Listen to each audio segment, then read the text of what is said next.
Now imagine this. You meet a bunch of paper humans and have to design their language. What do?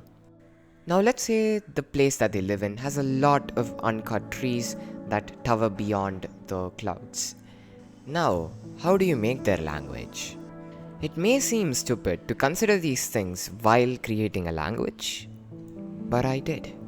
Right now, the kawfu, the species of paper that I mentioned earlier, as they evolve, their language needs to evolve with them too. With their discovery of non-cannibalistic paper at the current moment, they need a cursive system. And here's the story of how I made it for them.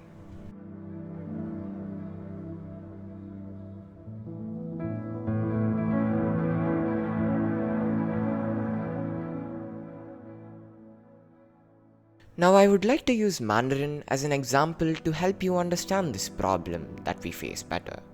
Look at this. Check this one out. The first one that I showed you, it's the most ancient depiction of a horse in Mandarin, and the second is the more recent depiction.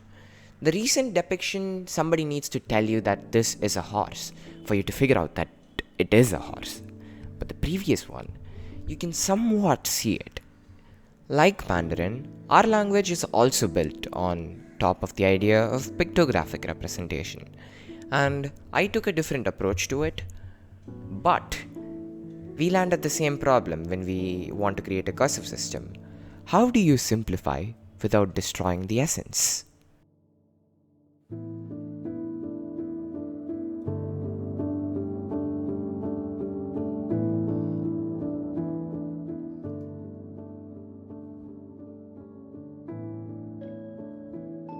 Here's how I solved the problem and turned this into that. When you're making cursive, the goal of the writing script is usually to let the people write their everyday stuff without much hassle, right? The solution I came up with is pretty much something that is common sense. Eliminate all the hard edges, most of them at least.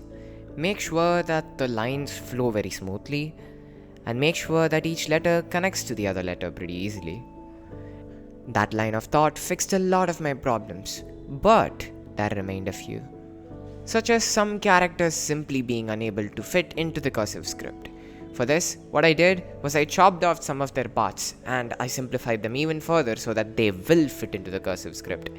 There's one more problem, as there is always, and now would be a good time for me to tell that to you, right? So the original script for this language that I had planned earlier, it has a lot of close shapes in it. That's easy and also doable when you're working with capital letters, but when you have cursive, those are living hell to write with. Because you have to go in for a full loop and then come back and then finish the character. It is chaotic.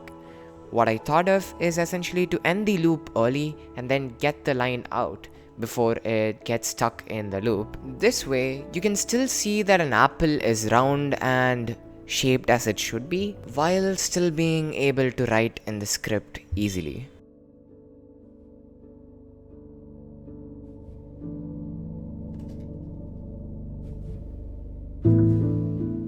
Kawfu is a morphemial language, and in languages such as Kawfu, which are morphemial, like Chinese, there are more than 20,000 letters, which means there's an infinitude of development pending for Kawfu. If you want to tag along for the journey, the subscribe button and bell icon are waiting for you, and the 2 videos on my sides are also waiting for you.